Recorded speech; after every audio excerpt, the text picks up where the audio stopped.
దేశవ్యాప్తంగా కోట్లాది మంది ప్రజలు అయోధ్య రామాలయం ప్రారంభోత్సవ కార్యక్రమం కోసం 1000 కళ్ళతో ఎదురు చూస్తున్నారు. త్రేతాయుగంలో రాములోని పట్టాభిషేకం జరిగిన తీరులో నేటి కలియుగంలో మరోసారి ఆ రామయ్య అయోధ్యలో కొలువు తీరుతున్నాడు. ఈ మహత్తర కార్యానికి వేలాది మందిని ప్రత్యేక ఆహ్వానితులుగా పిలుస్తున్నారు. అంతేకాక లక్షలాది మంది రామభక్తులు అయోధ్యకు తరలి వస్తున్నారు. మొత్తంగా అయోధ్య నగరంలో పండుగ వాతావరణం నెలకొంది. ఈ నేపథ్యంలో పలువురు ప్రముఖులు అయోధ్యకు సంబంధించి సందేశాలు ఇస్తున్నారు. అలానే ప్రముఖ గాయని చిత్ర కూడా అయోధ్య రామ మందిరానికి సంబంధించి ఒక పోస్ట్ పెట్టారు. అదే ఇప్పుడు వివాదాస్పదమైంది. కేఎస్ చిత్ర ఈ పేరు తెలియని సినీ ప్రియులు ఉండరు. ఎన్నో అద్భుతమైన పాటలకు తన గాత్రం అందించారు. సంగీతానికి భాష ముఖ్యం కాదు, భావమే ముఖ్యం అంటూ భారతీయ చలనచిత్ర పరిశ్రమకు తన గాత్రంతో నవరసాలని పరిచయం చేశారు. తనకున్న గాన నైపుణ్యంతో ఎంతోమంది దిగ్గజ సింగర్స్తో గొంతు కలిపారు.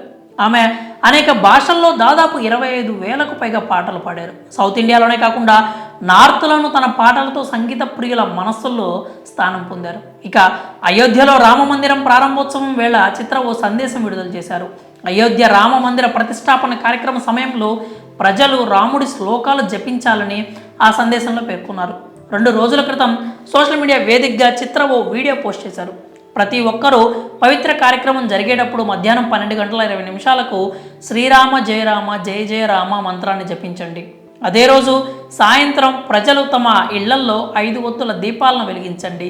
ఆ సర్వేశ్వరుడి ఆశీస్సులు అందరిపై ఉండాలని కోరుకుంటున్నాను. లోకా సమస్త సుఖినో భవంతు అంటూ వీడియో సందేశాన్ని పోస్ట్ చేశారు.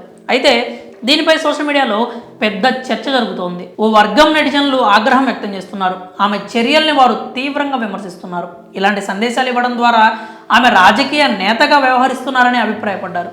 ఇదే సమయంలో ఆమెకు మద్దతుగా మరో వర్గం నిలుస్తోంది. ఆమె తన భావాలను వ్యక్తీకరించే హక్కు, స్వేచ్ఛ ఉందని కామెంట్స్ చేస్తున్నారు. మరో గాయకుడు వేణుగోపాల్ కూడా ఆమెకు మద్దతుగా నిలిచారు. గతంలో ఇలాగే త్రిశూర్లో బీజేపీ నిర్వహించిన కార్యక్రమంలో నటి శోభన ప్రధాని నరేంద్ర మోడీతో వేదిక పంచుకోవడానికి కూడా ఒక వర్గం ప్రజలు తీవ్రంగా విమర్శించారు. మొత్తంగా సోషల్ మీడియా వేదికగా గాయని చిత్ర పోస్టుపై రచ్చ జరుగుతోంది. ఇక అయోధ్య రామ మందిర బాలరాముడు విగ్రహ ప్రాణ ప్రతిష్ఠ కార్యక్రమాలు శరవేగంగా జరుగుతున్నాయి. అలాగే అయోధ్య నగరం మొత్తం కాషాయంతో నిండిపోయింది. ప్రస్తుతం అయోధ్య నగరం త్రేతాయుగంలోని అయోధ్యలా మారిపోయిందని పలువురు అభిప్రాయపడుతున్నారు.